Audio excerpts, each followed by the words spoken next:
para que você consiga fazer com que esse seu modelo realmente ele dê frutos, ele consiga aparecer e observar a cultura, mesmo que se tenha pouco aqui no Brasil, mas observar a cultura das instituições. Você considera um desafio para você chegar num ambiente e colocar o teu trabalho, o teu modelo? A gente sofre um mal, né, no futebol.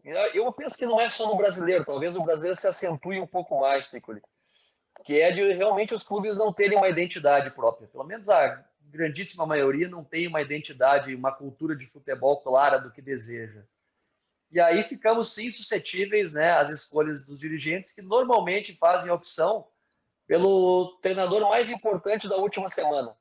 Né? O cara que está na moda naquele mês, naquela última semana, ele acaba sendo o desejo de consumo dos clubes e dos dirigentes, sabe? Então, normalmente acaba que as ideias do clube acabam sendo as ideias do treinador. Então, resistência para aplicar as ideias, ela acaba não existindo muito. Porque os dirigentes, de maneira geral, eles esperam o resultado. Se você entregar o resultado jogando de uma maneira mais pragmática ou de uma maneira mais plástica, para o dirigente não faz tanta diferença, sabe? Para mim, hoje, isso fica cada vez mais claro. E, especificamente no Juventude, eu também tive essa liberdade quando chego na categoria de base, que o próprio clube, de maneira geral, também já não tinha mais certeza do que queria, em termos de característica de jogo, sabe? Então, isso acaba facilitando, de certa maneira, o trabalho do treinador, mas, ao mesmo tempo, dificultando, né?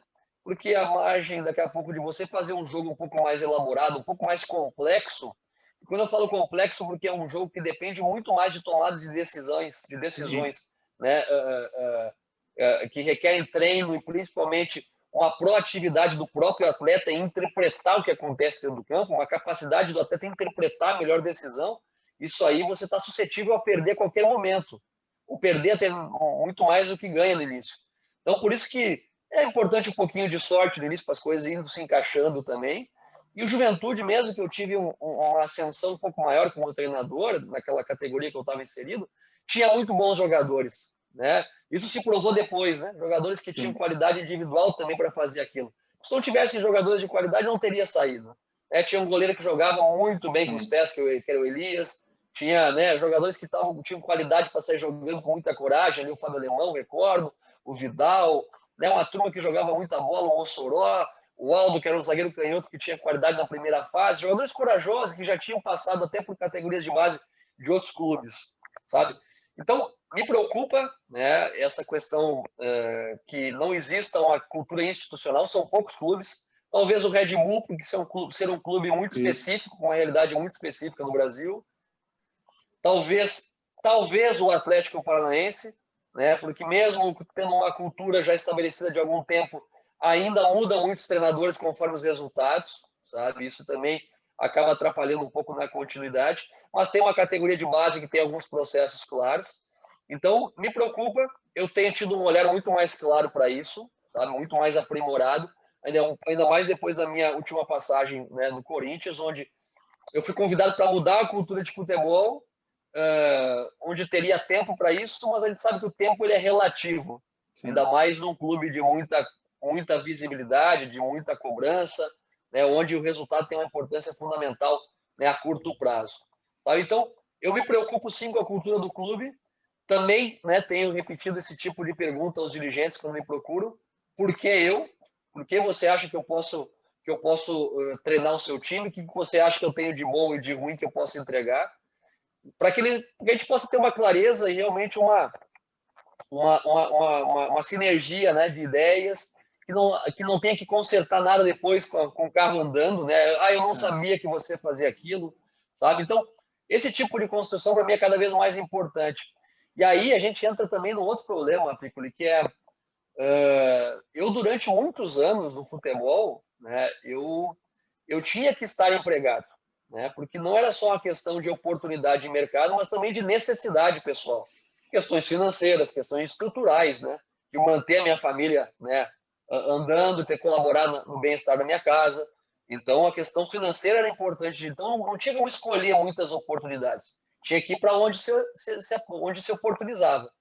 No momento que você tem uma estabilidade ou uma certa condição, Eu acho que o primeiro passo também passa pelo treinador em dizer não, sabe? Porque a gente muitas vezes tem a cultura de aceitar as ofertas por estar empregado.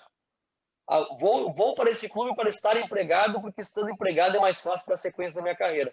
E aí você desconsidera alguns fatores importantes, como a gente já citou, que é a cultura do clube quando a tem, e também a característica dos jogadores, sabe? E não só a característica técnica, mas emocional. E aí temos a clareza de que se os atletas não têm a melhor condição para a gente implementar o nosso modelo, que tenhamos a capacidade de entender isso, a humildade de mudar, sabe? E por isso, como treinadores, temos que também não ter só uma ideia clara de jogo, não só um modelo. Por mais que tenha um modelo que te dê mais prazer, você, como treinador desportivo, tem que ter a capacidade de jogar de outras formas, de treinar a sua equipe para jogar de outras maneiras, né? Porque muitas vezes é o que o jogo pede, sabe? Só que a gente acaba construindo uma relação romântica com o futebol e às vezes filosófica de querer, né, bater no peito e dizer não, eu sou um cara que tem as minhas convicções, e aí você mistura convicção com teimosia, né? E aí você morre abraçado com elas muitas vezes, deixando de potencializar outras vertentes que você poderia ter, sabe? Que é de se joga um jogo de proposição, por que não experimentar jogar um jogo de transição? Isso me permite, desculpa estar estendendo tanta resposta nesse Não, não, papo, não, é isso mesmo, cara. eu sempre tive uma inquietude que é o seguinte: não, você tem que ter uma ideia clara de jogo. Então o jogo vai ser um jogo de maior ênfase em organização ofensiva, sabe? Mas para um pouquinho, o futebol ele é feito de outros momentos, né? Ele é feito da organização defensiva, das transições, ele é feito da bola parada que tem um papel fundamental. O meu Veranópolis lá fez um grande campeonato por causa da bola parada, né? Que a gente conversou antes do campeonato, né? E eu disse, Piccoli, Bem como é lembrado. que é jogar o gauchão? Né? E tu falou, contrata uns caras grandes, trabalha com a bola parada que vai te ajudar, né? E foi para mim um ponto muito importante, sabe? Mas o futebol total passa por isso. E aí, talvez no Atlético Paranaense, com o tempo, um número grande de jogos, porque foram mais de 100 jogos com aquela equipe, a maior parte dos jogos a gente venceu e gera confiança, sabe? Aí você consegue chegar no patamar da equipe se adaptar ao jogo. A hora que tem que defender e jogar em contra-ataque, joga. A hora que tem que propor, propõe. A hora que tem que fazer um pós-perda agressivo, faz. A hora que tem que ganhar de 1-0 com a bola parada, vai lá e ganha, sabe? Então, leva tempo e a cultura do futebol, para mim, tem que ser você buscar o futebol total. Lógico que a tua característica pessoal vai te levar para ter mais ênfase num aspecto do jogo e em outro, e aí, né, o próprio caminho vai ser mostrado, porque os jogos, os atletas vão te dando, né, o feedback, eles vão te mostrando o Ah, caminho. Por mais que você chegue com um plano alinhavado, né, um plano já estruturado no início, a foto de quem inicia é a foto de quem termina, você sabe melhor do que eu isso, ah. né?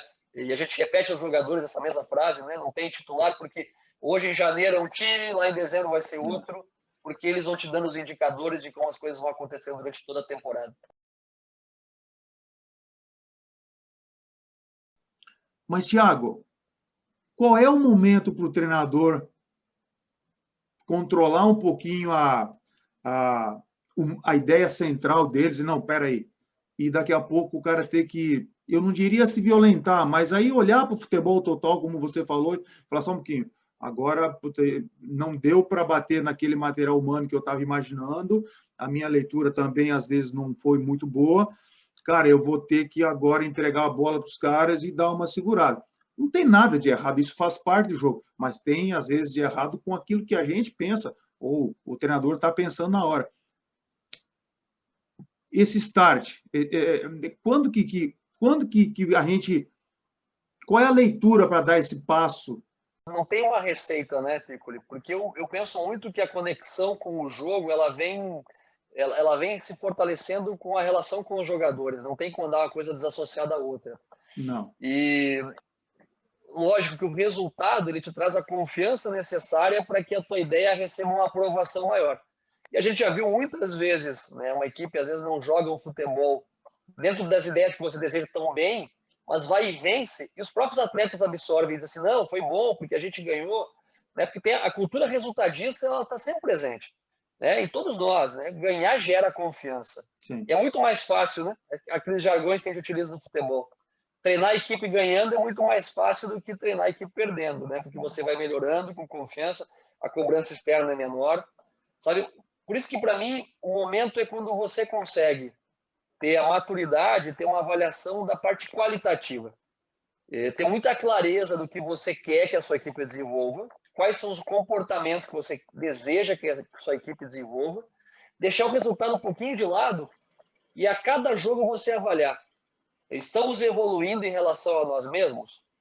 O quanto estamos evoluindo? E esse quanto ele só pode ser mensurado quando você já teve esse tipo de avaliação em outros trabalhos. Né? Porque tem grupos que vão desenvolver mais rápido, tem grupos que vão desenvolver de maneira mais lenta. Então você tem que ter uma experiência para que você consiga ter um aprimoramento melhor para entender quanto tempo demora, porque por mais que cada jogador seja diferente, que existam personalidades diferentes, existe um padrão de comportamento, né? O zagueiro tem um padrão de comportamento jogando em qualquer lugar, o atacante tem um padrão de comportamento jogando em qualquer lugar, né? O meio-campista tem um padrão de comportamento e você consegue, com o passar dos anos, entender quais são esses padrões. E aí, quando você consegue perceber que passa um jogo, 2 jogos, 3 jogos e qualitativamente a tua equipe não evolui dentro do que você alinhou como objetivo, sabe? Aí você tem que repensar. No meu ponto de vista, aí você tem que repensar. Compartilhando isso com os atletas, porque nós temos a avaliação do jogo, que você tenha um olhar voltado para o que você quer ver, para o que você pediu para os jogadores, para o que você deseja. Nós temos a assessoria da estatística, do olhar quantitativo, né, que te mostra também, associado com o olhar qualitativo que você está desenvolvendo, se está havendo um crescimento, comparado com o teu time mesmo e também com as outras equipes. E aí, o próprio resultado como último fator que pode ser determinante ou não também para te ter uma atitude mais drástica de mudança.